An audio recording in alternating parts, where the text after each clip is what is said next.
પર્યુષણ જૈન સમાજનો સૌથી મોટો ઉત્સવ મનાય છે, એટલે જ તે પર્વાધિરાજ તરીકે પણ ઓળખાય છે। પર્યુષણ પર્વને પર્યુષણ પણ કહે છે। સમગ્ર રાજકોટના જૈન દેરાસરોમાં તપ, ત્યાગ અને આરાધનાનો માહોલ પર્યુષણ પર્વમાં જોવા મળે છે।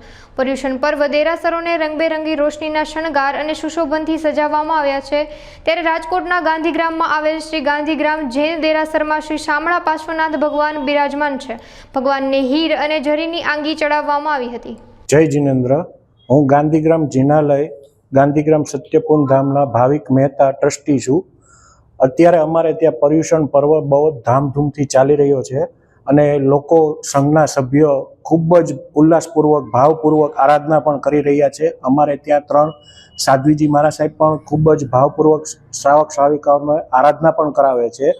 અત્યારે અમે રોજ નવી નયનરમ્ય આંગી કરીએ છીએ। આજના દિવસ અમે હીર અને જરીની આંગી કરીએ છીએ અને આવનારા દિવસોમાં આનાથી પણ ખૂબ જ સરસ અને સુમ્ય નયન આંગી થશે, જેથી સર્વ લોકોને વિનંતી છે કે દર્શનનો લાભ લેવા વિનંતી। પર્યુષણ પર્વ એ એક ક્ષમા યાચનાનો પર્વ છે, તેથી તે લોકો બધા ખૂબ જ ઉલ્લાસપૂર્વક ભાવના કરે છે। સાંજે પણ ભાવના હોય છે બહુ જ સરસ। દેરાસરને શિખરબંધી દેરાસરને 8 વર્ષ થયા છે અને જ્યારે ભગવાન પરણાગત ભગવાન હતા ત્યારે 20 વર્ષ જૂનું ભગવાન છે। મૂળ નાયક શામળા પાર્શ્વનાથ દાદા છે।